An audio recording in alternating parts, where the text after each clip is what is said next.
Shalom saudaraku dikasih Tuhan, puji Tuhan. Kembali lagi bersama dengan saya Pastor Apius dalam ibadah raya live streaming. Ibadah pertama pada minggu pertama di bulan Mei tahun 2020. Dan saya menyapa setiap Anda yang ada di rumah, stay home. Jangan pernah Anda keluar terkecuali kalau Anda sedang berbelanja ataupun Anda punya keperluan yang urgent. Dan pastikan bila itu tidak penting, kita semua tetap ada di rumah, sebab kita semua menuruti setiap apa yang menjadi himbauan pemerintah bagi kita semua, karena kita percaya ini semua demi kebaikan bagi kita semua. Dan mari kita belajar kebenaran firman Tuhan, saudaraku, pada minggu pertama di bulan Mei tahun 2020. Haleluya, puji Tuhan, Tuhan Yesus baik. Mari saya akan menyampaikan khotbah, dan kali ini saya akan menyampaikan khotbah materi dari Sinode Gereja Betel Indonesia, dan saya melihat materi ini sangat bagus sekali untuk kita semua, dan judul ini saya akan khotbahkan bagi kita semua, dan saya percaya khotbah pada awal bulan Mei tahun 2020 ini menjadi berkat bagi kita, yaitu satu tema yang berjudul manfaat buah roh dalam kehidupan. Mari saudaraku dikasih Tuhan, saya mengajak setiap Anda kita buka dalam kitab Galatia pasal yang ke-5 ayat yang ke-16 sampai dengan ayat yang ke-26. Firman Tuhan berkata, maksudku ialah hiduplah oleh roh, maka kamu tidak akan menuruti keinginan daging, sebab keinginan daging berlawanan dengan keinginan roh, dan keinginan roh berlawanan dengan keinginan daging. Karena keduanya bertentangan sehingga kamu setiap kali tidak melakukan apa yang kamu kehendaki. Ayat 18, akan tetapi jikalau kamu memberi dirimu dipimpin oleh roh, maka kamu tidak akan hidup di bawah hukum Taurat. Ayat yang ke-19, saudaraku, perbuatan daging telah nyata, yaitu percabulan, kecemaran, hawa nafsu, penyembahan berhala, sihir, perseteruan, perselisihan, iri hati, amarah, kepentingan diri sendiri, perceraian, roh pemecah, kedengkian, kemabukan, pesta pora, dan sebagainya. Terhadap semuanya itu kuperingatkan kamu, seperti yang telah kubuat dahulu, bahwa barang siapa melakukan hal-hal yang demikian, ia tidak akan mendapat bagian dalam kerajaan Allah. Lalu kemudian ayat yang selanjutnya, ayat 22, tetapi buah roh ialah kasih, sukacita, damai sejahtera, kesabaran, kemurahan, kebaikan, kesetiaan, kelemah lembutan, penguasaan diri. Tidak ada hukum yang menentang hal-hal itu. Barang siapa menjadi milik Kristus, ia telah menyalibkan daging dengan segala hawa nafsu dan keinginannya. Ayat 25, jikalau kita hidup oleh roh, baiklah hidup kita juga dipimpin oleh roh. Dan janganlah kita gila hormat, janganlah kita saling menantang dan saling mendengki. Puji Tuhan, saudaraku. Jadi saudaraku dikasih Tuhan, ada ayat yang menarik yang menjadi kata kunci dari pembacaan kitab kita, Galatia pasal 5 ayat 16 sampai 26. Di dalam ayat 24 berkata apa, saudaraku? Barang siapa menjadi milik Kristus, ia telah menyalibkan daging dengan segala hawa nafsu dan keinginannya. Sekali lagi saudaraku, perhatikan. Barang siapa menjadi milik Kristus, ia telah menyalibkan daging dengan segala hawa nafsu dan keinginannya. Nah, saudaraku dikasih Tuhan, baru-baru ini beberapa minggu yang lalu, kita semua seluruh dunia merayakan Jumat Agung. Kita semua merayakan Paskah, bagaimana Yesus bangkit mengalahkan maut. Saudaraku yang dikasih Tuhan, saya percaya kalau Yesus mati bagi saya dan saudara, yang menjadi bagian bagi kita adalah yang menjadi milik Kristus. Saya dan saudara kita semua harus mati terhadap dosa, yaitu bagaimana saya dan saudara kita semua harus mati terhadap kedagingan, yaitu dengan cara saya dan saudara kita semua harus menyalibkan kedagingan yang ada di dalam diri kita, saudaraku. Mari kita belajar satu tema, satu topik pada hari ini, bagaimana manfaat buah roh dalam kehidupan. Jadi saudaraku dikasih Tuhan, setiap orang yang menyalibkan kedagingannya. Setiap orang yang mati terhadap dosa, saya percaya mereka pasti akan menghasilkan buah roh di dalam kehidupan mereka, saudaraku. Ini sudah hukum, saudaraku. Tetapi sebaliknya, bila saya dan saudara, bila kita semua tidak mati terhadap dosa, bila kita semua tidak mati terhadap kedagingan, dan saya percaya buah roh tidak akan ada di dalam kehidupan kita, saudaraku. Jadi jelas di dalam kebenaran firman Tuhan mengajarkan kepada saya dan saudara supaya kita semua menghasilkan buah roh. Bagaimana Tuhan mau saya dan saudara kita semua menghasilkan buah pertobatan, saudaraku. Mari kita belajar kenapa kita harus menghasilkan buah roh. Mengapa kita harus menghasilkan buah pertobatan di dalam kehidupan kita, saudaraku. Dan satu hal, saudaraku, yang menjadi khotbah yang paling keras, bagaimana ketika Yohanes Pembaptis dia berseru, dia berkata, bertobatlah, kerajaan Allah sudah dekat. Dan Yohanes Pembaptis lebih keras lagi, dia berkata begini, kapak sudah tersedia di akar pohon, saudaraku.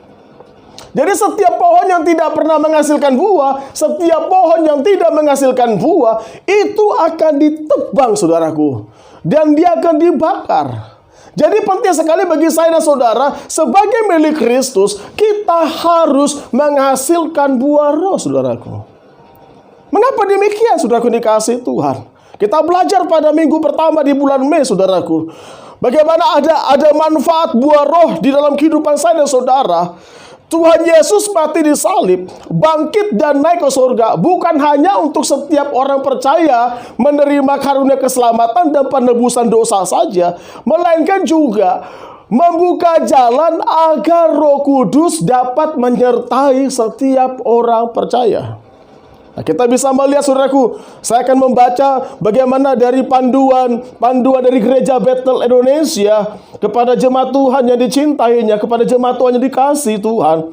Apa saja peranan dan tuntunan Roh Kudus di dalam kehidupan orang percaya? Apakah hasilnya? Nah, saudaraku dikasihi Tuhan, mari kita belajar, ada 3 poin pada hari ini yang menjadi renungan bagi kita. Manfaat buah roh di dalam kehidupan saya dan saudara. Yang pertama, saudaraku, mengapa ada manfaat di dalam buah roh dalam kehidupan saya dan saudara? Yang pertama, saudaraku, supaya kita tidak menuruti keinginan daging, saudaraku. Jadi lebih jelas lagi, yang pertama, agar tidak menuruti keinginan daging. Kalau saudara bisa membaca di dalam Galatia pasal 5 ayat 16, itu berkata begini, maksudku ialah hiduplah oleh roh, maka kamu tidak akan menuruti keinginan daging. Saudaraku dikasih Tuhan, saya teringat sekali bagaimana ketika Yesus berada di Taman Getsemani, ketika Yesus sedang berdoa. Lalu kemudian tiba-tiba Yesus melihat bagaimana kondisi para murid-murid pada saat itu. Ternyata apa yang terjadi? Ternyata murid-murid semua sedang ketiduran. Lalu Yesus berkata kepada para murid-muridnya ketika mereka semua pada ngantuk berat di saat itu, saudaraku. Yesus berkata kepada mereka, tidakkah kau sanggup berjaga-jaga satu jam saja denganku? Lalu kemudian Yesus berkata apa lagi, saudaraku? Daging emang lemah, roh penurut. Jadi Yesus berkata daging itu lemah, roh itu penurut. Jadi begini, saudaraku dikasih Tuhan, banyak setiap orang menjadikan ayat ini untuk membenarkan dirinya. Tak kalah ketika mereka harus menghasilkan buah pertobatan, lalu kemudian mereka berkata, Pak, kita ini kan daging, kita ini kan manusia biasa, maklumlah Pak, kita sering jatuh bangun. Saudaraku dikasih Tuhan, bukan itu yang menjadi persoalan, saudaraku. Bukan itu yang menjadi pembenaran, saudaraku. Saya mau beritahu bagi kita semua, dengan saudaraku dikasih Tuhan, roh penurut, daging lemah. Itu artinya begini, saudaraku. Bila kita hidup di dalam tuntunan Roh Kudus, bila saya dan saudara, kita semua mati terhadap dosa, dan kita mengizinkan Roh Kudus memimpin setiap kehidupan kita, maka daging itu akan menjadi lemah di dalam kehidupan saya dan saudara. Jadi daging itu dapat ditaklukkan bila saya dan saudara kita semua hidup dipimpin oleh roh. Sekali lagi perhatikan. Daging itu dapat ditaklukkan, daging itu dapat dikalahkan bila saya dan saudara kita semua hidup dipimpin oleh Roh. Makanya di dalam Galatia pasal 5 ayat 16 berkata begini, maksudku oleh Roh maka kamu tidak akan menuruti keinginan daging, saudaraku. Jadi udah jelas, saudaraku. Kita nggak punya lagi dalil-dalil, kita nggak punya lagi kata-kata pembenaran di dalam diri kita. Seakan-akan kita berkata, wah inilah kami manusia yang berdosa, hidup jatuh bangun, hidup jatuh bangun. Bukan begitu, saudaraku. Tapi saya percaya, bila kita semua hidup di dalam tuntunan Roh Kudus, saya percaya, saudaraku, kita tidak akan pernah mengikuti yang namanya keinginan daging. Galatia pasal 5 ayat 17. Sebab keinginan daging berlawanan dengan keinginan roh, dan keinginan roh berlawanan dengan keinginan daging, karena keduanya bertentangan, sehingga kamu setiap kali tidak melakukan apa yang kamu kehendaki. Jadi orang Kristen itu, saudaraku, kita sebagai orang yang percaya, kita nggak bisa hidup di dalam dunia abu-abu, saudaraku. Kekristenan itu tidak ada kekristenan abu-abu. Apalagi ada yang disebut dengan Kristen tomat. Apa tuh Kristen tomat? Senin, Minggu tobat, Senin sampai Sabtu kumat, saudaraku. Ini mengerikan sekali, saudaraku. Jadi kekristenan itu nggak ada yang namanya abu-abu, saudaraku. Kekristenan itu cuma ada dua, saudara. Hidup kita tuh pilihan kita cuma dua. Mau hidup di dalam tuntunan roh atau mau hidup dalam keinginan daging. Mau hidup di dalam kekudusan atau mau hidup di dalam perbuatan dosa atau kecemaran, saudaraku. Jadi tidak ada yang namanya Kristen abu-abu, saudaraku. Mari pada hari ini kita menentukan sikap kita sebagai orang percaya. Saya dan saudara kita semua harus dipimpin oleh Roh. Supaya apa, saudaraku? Supaya kita semua jangan menuruti keinginan daging. Mari kita melihat, saudaraku dikasihi Tuhan, kita melihat, kita ingin melakukan yang baik di mata Tuhan. Namun seringkali faktanya kita melakukan yang sebaliknya. Lihat kata-kata ini. Keinginan daging bertentangan dengan keinginan roh dalam hidup kita. Jika demikian, apa yang harus kita lakukan, saudaraku dikasihi Tuhan? Kuasai dan fokuskan pikiran kita kepada Tuhan dan perkataan-perkataannya, bukan kepada dunia dan segala kenikmatan yang ditawarkan dunia. Jadi saudaraku, saya dan saudara kita semua harus menguasai, kita harus fokuskan pikiran kita kepada Tuhan dan perkataan-perkataan kebenaran firman Tuhan, bukan kepada dunia, saudaraku. Jadi begini, saudaraku. Bila kita hidup dipimpin oleh Roh, dengar sekali lagi.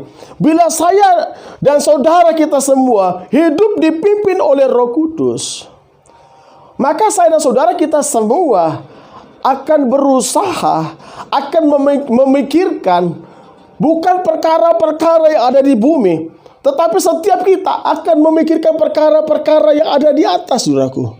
Bahkan mata kita bukan lagi melihat kepada kenikmatan duniawi, tapi mata saya dan saudara, kita semua mengarahkan hidup kita, mata kita kepada Tuhan. Jadi sekali lagi, saudaraku, kita harus fokuskan, kuasai pikiran kita, taklukkan pikiran kita di bawah kaki Kristus. Makanya penting sekali, saudaraku. Kita perlu membaca kebenaran firman Tuhan. Kita perlu punya jam-jam doa persekutuan yang intim dengan Tuhan. Itu membuktikan bahwa saya dan saudara kita semua mengarahkan hidup kita, mata kita kepada Dia, saudaraku. Mari kita lihat Roma 8 ayat yang ke-5. Sebab mereka yang hidup menurut keinginan daging memikirkan hal-hal yang dari daging. Mereka yang hidup menurut roh memikirkan hal-hal yang dari roh. Sangat paradoks, saudaraku. Jelas dikatakan, mereka yang hidup menurut daging memikirkan hal-hal yang dari daging. Sedangkan mereka yang hidup menurut roh memikirkan hal-hal yang dari roh, saudaraku. Dan ini sesuatu hal yang paradoks, saudaraku dikasih Tuhan. Saya percaya setiap kita, saya dan saudara kita semua memikirkan perkara-perkara yang ada di atas, saudaraku. Mari kita lihat, saudaraku, yang kedua, manfaat buah roh dalam kehidupan. Yang kedua, agar saya dan saudara kita semua tidak hidup di bawah hukum Taurat. Mari kita lihat Galatia pasal 5 ayat 18, saudaraku. Akan tetapi jikalau kamu memberi dirimu dipimpin oleh roh, maka kamu tidak hidup di bawah hukum Taurat. Sekali lagi, Galatia pasal 5 ayat 18. Akan tetapi jikalau kamu memberi dirimu dipimpin oleh roh, maka kamu tidak hidup di bawah hukum Taurat. Jadi saudaraku, dia dikasih Tuhan, sudah jelas saudaraku. Kekristenan kita bukan karena melakukan hukum Taurat, saudaraku. Tapi kekristenan sebagai orang yang percaya di dalam Yesus, kita hidup dengan iman, hidup dipimpin oleh roh. Maka dengan demikian, segala hukum kasih itu dengan sendirinya akan kita lakukan, saudaraku. Kita bisa melihat bagaimana orang Israel, mengapa mereka melakukan hukum Taurat, saudaraku. Orang Israel melakukan hukum Taurat, dan itu sangat kontradiksi, saudaraku. Dan itu sangat bertolak belakang. Yang dahulunya mereka mengasihi Tuhan, tetapi sebaliknya mereka melakukan hukum Taurat itu karena takut dihukum. Mereka melakukan hukum Taurat supaya mereka diberkati. Tetapi bila kita hidup dipimpin oleh roh, dan kita menghasilkan buah roh di dalam kehidupan saya dan saudara, maka dengan sendirinya kita semua akan melakukan hukum kasih, saudaraku. Sekali lagi, hukum kasih itu dengan sendirinya akan ada di dalam kehidupan saya dan saudara. Dan itu akan menjadi buah yang nyata dalam kehidupan kita, saudaraku. Jadi saya dan saudara kita semua tidak akan hidup di bawah hukum Taurat, saudaraku. Meskipun kita punya Taurat, Tuhan sudah menaruh Taurat dalam hati setiap orang. Tetapi kita melakukannya bukan supaya kita diselamatkan, saudaraku. Tetapi kita melakukannya karena kita sebagai orang percaya sudah diselamatkan. Kita melakukannya sebab kita percaya bahwa Tuhan terlebih dahulu sudah mengasihi kita. Kita melakukannya karena saya dan saudara kita semua sudah dipindahkan dari kegelapan kepada terang yang ajaib, saudaraku. Jadi hukum Taurat salah satunya adalah perbuatan baik yang kita lakukan. Itu bukan karena supaya kita diselamatkan. Tapi perbuatan baik kita lakukan itu menjadi bagian identitas kita sebagai orang percaya, saudaraku. Kita bisa melihat bagaimana ketika pandemi terjadi, orang berlomba-lomba berbuat baik. It's okay, bagus, saudaraku. Tapi sebagai orang percaya, kita melakukan perbuatan baik bukan supaya kita diselamatkan, saudaraku. Tetapi kita melakukan perbuatan baik karena itu menjadi identitas kita sebagai orang percaya bahwa saya dan saudara kita semua sudah diselamatkan dan kita semua tidak lagi hidup di bawah hukum Taurat. Saudaraku, hukum Taurat itu sangat mengerikan. Kalau kita bisa melihat di dalam perjanjian lama, mata ganti mata, mulut ganti mulut, gigi ganti gigi. Tetapi Tuhan Yesus berkata apa kepada saya saudara? Kasihlah Tuhan Allahmu dengan segenap hatimu, dan kasihlah sesama manusia seperti engkau mengasihi dirimu sendiri, saudaraku. Jadi saya percaya itu bisa ada bila kita semua hidup dipimpin oleh roh, maka buah roh itu akan ada dalam kehidupan saya dan saudara, sehingga kita semua tidak akan lagi hidup di bawah hukum Taurat. Dahsyat, saudaraku. Ini luar biasa. Mari kita bisa melihat, saudaraku, kita menerima segala berkat keselamatan karena kasih Tuhan yang menyelamatkan kita dan memberikan segala berkat rohani kepada kita. Namun jemaat di Galatia saat itu, saudaraku, meninggalkan Injil kasih karunia yang diterima dengan berbalik dari kehidupan yang menghasilkan buah-buah roh kepada hal-hal yang membuat mereka berada dalam belenggu hukum Taurat. Jadi saudaraku dikasih Tuhan, ini penting sekali. Mari saudaraku, kita harus mengerti mengapa saya dan saudara kita harus hidup di dalam tuntunan Roh Kudus supaya kita mempunyai buah roh yang nyata dalam kehidupan saya dan saudara, dan manfaat dari buah roh dalam kehidupan kita semua agar kita tidak hidup di bawah hukum Taurat. Saudaraku dikasih Tuhan, kita harus terus-menerus melekat dan menghasilkan buah-buah roh, saudaraku. agar kita tidak memulai dalam roh, tetapi mengakhiri dalam daging. Ini mengerikan, saudaraku. Sangat mengerikan kalau kita memulai dalam roh, tapi mengakhirinya dalam daging. Yakinkan kita semua, kita tuntaskan hidup dalam roh, dan kita semua juga mengakhirinya di dalam roh. Haleluya, saudaraku. Yang ketiga, saudaraku, manfaat buah roh dalam kehidupan saya dan saudara. Yang ketiga, agar kita dipimpin oleh roh. Saudaraku dikasih Tuhan, hidup ini kan cuma 3. Ya, dipimpin. Mau dipimpin oleh roh, atau kita memimpin diri kita sendiri, yaitu daging. Yang ketiga, dipimpin oleh iblis, saudaraku. Sekali lagi, yang memimpin hidup kita ini ada 3. Ini pilihan ada 3. Yang mana yang memimpin saya dan saudara, yang memimpin kita? Yang pertama, kita dipimpin oleh Roh Kudus. Yang kedua, kita dipimpin oleh keinginan daging kita sendiri. Yang ketiga, atau kita dipimpin oleh iblis.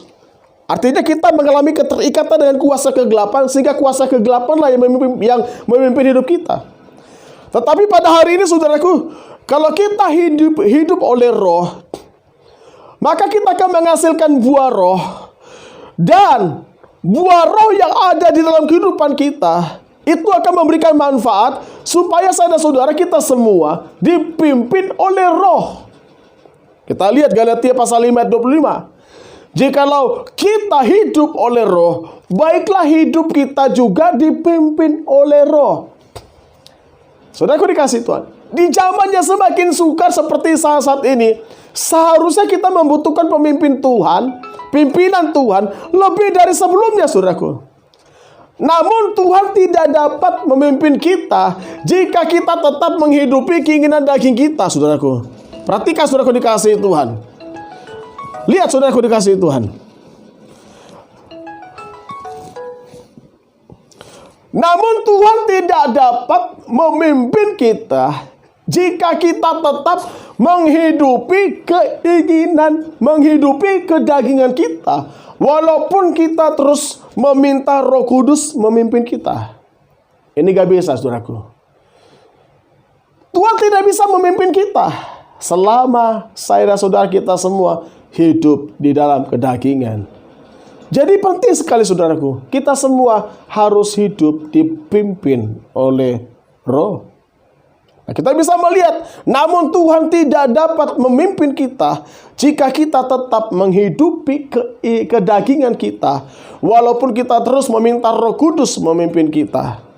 Jadi saudaraku, saya dan saudara kita semua harus tanggalkan perbuatan-perbuatan dan ini luar biasa, saudaraku dikasih Tuhan. Mari kita lihat Kolose 3 ayat 5. Karena itu matikanlah dalam dirimu segala sesuatu yang duniawi, yaitu percabulan, kenajisan, hawa nafsu, nafsu jahat, dan juga keserakahan yang sama dengan penyembahan berhala. Ayat yang ke-8. Tetapi sekarang buanglah semuanya ini, yaitu marah, geram, kejahatan, fitnah, dan kata-kata yang kotor yang keluar dari mulutmu. Jadi penting sekali, saudaraku dikasihi Tuhan, agar kita dipimpin oleh roh. Kolose 3 ayat 5 dikatakan, matikanlah dalam dirimu segala sesuatu yang duniawi, saudaraku. Jadi begini, saudaraku, dengar.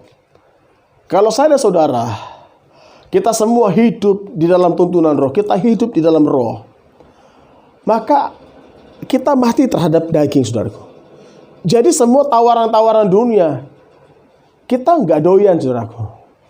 Kita nggak tertarik dengan hal-hal yang duniawi. Kenapa? Karena kita sudah mati rasa, saudaraku. Mari, saudaraku dikasihi Tuhan. Di dalam Kolose 3:8, buanglah semuanya ini. Marah, geram, kejahatan, fitnah, dan kata-kata yang kotor dari mulut kita. Ini mengerikan, saudaraku. Yakinkan setiap saya dan saudara kita semua, jangan ada lagi fitnah. Jangan ada lagi kata-kata yang kotor. Terlebih lagi saat ini, saudaraku, di media sosial sekarang sudah banyak hoak. Jangan terlibat hoak di dalamnya, saudaraku. Lebih baik kita posting-posting hal yang rohani, kita posting kesaksian, kita posting kebaikan Tuhan, saudaraku, daripada kita memposting hal-hal berita yang gak jelas, saudaraku. Mari kita harus jaga hidup kita. Sekali lagi saudaraku, ada 3 poin manfaat buah roh dalam kehidupan orang percaya, yaitu saya dan saudara kita semua. Yang pertama, agar tidak menuruti keinginan daging. Yang kedua, agar tidak di bawah hukum Taurat. Yang ketiga, agar kita dipimpin roh. Saudaraku dengar, barang siapa yang menjadi milik Kristus, ia akan menyalibkan segala keinginannya. Haleluya saudaraku. Ini luar biasa saudaraku dikasihi Tuhan. Haleluya, puji Tuhan. Saya percaya kita semua menjadi milik Kristus. Kita semua mati terhadap dosa. Jangan ada lagi perbuatan daging. Jangan ada lagi daging di dalam diri kita sebagai orang percaya. Mari setiap kita hiduplah oleh roh. Maka saya percaya saudaraku, ketika Tuhan Yesus datang yang kedua kali, hanya orang-orang yang hidupnya dipimpin oleh roh, mereka lah yang akan bersama-sama dengan Dia ketika Dia memanggil setiap orang-orang kudusnya. Dan saya percaya saudaraku dikasihi Tuhan, kita semua adalah orang-orang yang akan diangkat bersama-sama dengan Dia.